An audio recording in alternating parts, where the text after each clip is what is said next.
2015 সালে জাতিসংঘ যখন 17টি টেকসই উন্নয়ন লক্ষ্য বা এসডিজি ঘোষণা করে, তখন লক্ষ্য ছিল এমন এক পৃথিবী গড়া যেখানে অর্থনৈতিক প্রবৃদ্ধির পাশাপাশি সামাজিক ন্যায়বিচার ও পরিবেশ সুরক্ষা নিশ্চিত হবে। 2030 সালকে লক্ষ্যমাত্রা ধরে চলা এই দীর্ঘ যাত্রার আজ শেষ প্রান্তে দাঁড়িয়ে বাংলাদেশ। হাতে সময় আর মাত্র কয়েক বছর। এই সময়ে দাঁড়িয়ে প্রশ্ন উঠছে, বাংলাদেশ কি তার উন্নয়ন লক্ষ্য পূরণে সক্ষম হবে? গত এক দশকে এসডিজি বাস্তবায়নের ক্ষেত্রে বাংলাদেশ বিশ্বের সামনে এক অনন্য দৃষ্টান্ত স্থাপন করেছে। চরম দারিদ্র্যের হার কমিয়ে আনা, নারীর ক্ষমতায়ন, শিশু মৃত্যুর হার হ্রাস এবং প্রাথমিক শিক্ষায় ভর্তির হারে বাংলাদেশ অভাবনীয় সাফল্য দেখিয়েছে। তবে 2026 সালের মাঝামাঝি সময়ে দাঁড়িয়ে এসডিজি ইন্ডেক্সের চিত্র বলছে, চ্যালেঞ্জ এখনো অনেক বেশি। 167টি দেশের মধ্যে বাংলাদেশ বর্তমানে 110তম অবস্থানে রয়েছে।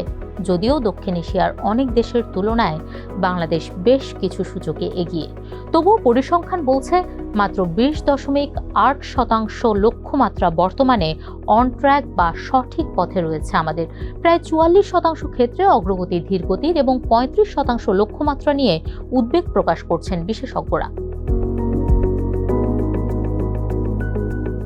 এসডিজি অর্জনের পথে পরিবেশগত নিরাপত্তা এখন সবচেয়ে বড় বাধা। ভৌগোলিক অবস্থানের কারণে বাংলাদেশ জলবায়ু পরিবর্তনের প্রভাবে চরম ঝুঁকিপূর্ণ অবস্থায় রয়েছে, যা টেকসই শহর ও জনবসতি তৈরির লক্ষ্যকে বাধাগ্রস্ত করছে। পাশাপাশি প্রাথমিক শিক্ষায় সাফল্য এলেও মানসম্মত শিক্ষা নিশ্চিত করা এবং বিশাল তরুণ প্রজন্মের জন্য শ্রম বাজারের চাহিদা অনুযায়ী দক্ষ কর্মসংস্থান তৈরি করা এখনো বড় চ্যালেঞ্জ। এছাড়া অর্থনৈতিক প্রবৃদ্ধি সত্ত্বেও আয় ও সুযোগের বৈষম্য কমিয়ে আনা একটি কাঠামোগত মাথাব্যথার কারণ হয়ে দাঁড়িয়েছে। 2026 সালের নভেম্বর নাগাদ বাংলাদেশ স্বল্পোন্নত দেশ এলডিসি থেকে উন্নয়নশীল দেশে চূড়ান্ত উত্তরণের পথে রয়েছে। এটি নিঃসন্দেহে জাতীয় ইতিহাসের এক বড় অর্জন এবং বৈশ্বিক আস্থার প্রতীক। তবে মুদ্রার অপর পিঠও আছে। এলডিসি থেকে উত্তরণের ফলে আন্তর্জাতিক বাণিজ্যে বাংলাদেশ এতদিন যে শুল্ক সুবিধা বা অগ্রাধিকার পেত, তা পর্যায়ক্রমে সংকুচিত হবে। এই পরিবর্তিত অর্থনৈতিক বাস্তবতায় এসডিজির গতি ধরে রাখা এখন বাংলাদেশের জন্য সবচেয়ে বড় অগ্নিপরীক্ষা। ইতিবাচক দিক হলো, সরকার এখন কেবল অবকাঠামো নির্মাণের চেয়ে মানব সম্পদ উন্নয়ন এবং সামাজিক সুরক্ষাকে বেশি গুরুত্ব দিচ্ছে।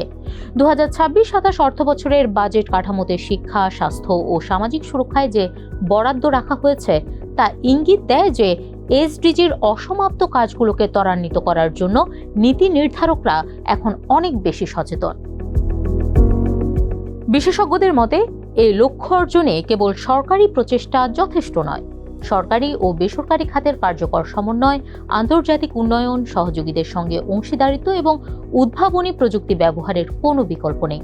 পাশাপাশি এলডিসি উত্তরণের পরবর্তী সময়ে আমাদের রপ্তানি বাজার ধরে রাখতে এবং টেকসই উন্নয়নের ধারাও বজায় রাখতে প্রয়োজন পড়বে দক্ষ জনশক্তির। 2030 সাল কেবল ক্যালেন্ডারের একটি বছর নয়, এটি বাংলাদেশের টেকসই উন্নয়নের এক মাইল ফলক। বাংলাদেশ কি সময় মতো তার লক্ষ্য পূরণ করতে পারবে? এর উত্তর লুকিয়ে আছে আগামী কয়েক বছরের সঠিক নীতি নির্ধারণ, কঠোর বাস্তবায়ন এবং স্বচ্ছ জবাবদিহিতার উপর। সংকট আছে, কিন্তু আমাদের সামর্থ্যও কম নয়। সঠিক দিক নির্দেশনা এবং জাতীয় ঐক্যবদ্ধ প্রচেষ্টাই পারে বাংলাদেশকে এসডিজির কাঙ্ক্ষিত লক্ষ্যে পৌঁছে দিতে।